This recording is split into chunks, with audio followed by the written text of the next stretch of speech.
ఒరే అన్వేష్, అసలు నీకు హిందువుల గురించి, హిందువుల ట్రెడిషన్స్ గురించి ఏం తెలుసని మాట్లాడేవరా?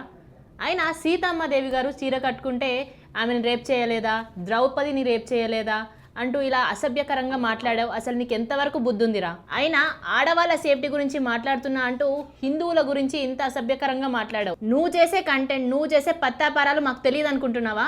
అయినా పబ్లిక్ అంత ఎర్రోళ్ళు అనుకుంటున్నావా? ఇష్టం వచ్చినట్టు అలా ఏది పడితే అది మాట్లాడేశావు.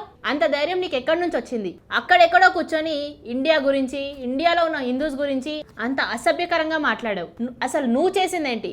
14 సంవత్సరాల అమ్మాయిని రేప్ చేస్తావా? అది కూడా పెద్ద తప్పు కాదన్నట్టు ఇంకా నవ్వుకుంటూ చెప్తున్నావు. ఎంత సిగ్గు లేకుండా మాట్లాడావు. సరే, శివాజీ గారు అన్నారు, అది తప్పే ఉండొచ్చు. కానీ నువ్వు అన్నదేంటి? నువ్వు మాట్లాడిన మాటలేంటి?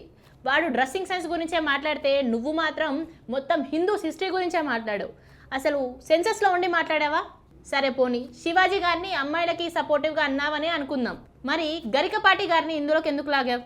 ఆయన అనుభవం అంత లేదు నీ వయసు. అసలు ఆయన గురించి మాట్లాడాల్సినంత అవసరం ఏమొచ్చింది? ఆయన అంత నీచంగా మాట్లాడతావా? అయినా నువ్వు ఎక్కడో కూర్చొని మాట్లాడడం కాదు, ఇండియాకి వచ్చి మాట్లాడు. నువ్వు అంత నీచంగా మాట్లాడి సారీ చెప్తే హిందువులందరూ నేను క్షమించేస్తారా? అయినా నువ్వు ఎంత పెద్ద ఇన్ఫ్లుయెన్సర్ అయితే మాత్రం నువ్వు ఎవరిని చూసైతే ఎగురుతున్నావో వాళ్ళని వదిలేసిపోతున్నారు.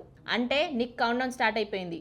ఇప్పటి నుంచన్నా మాట్లాడేటప్పుడు చాలా జాగ్రత్తగా ఒళ్ళు దగ్గర పెట్టుకొని మాట్లాడు.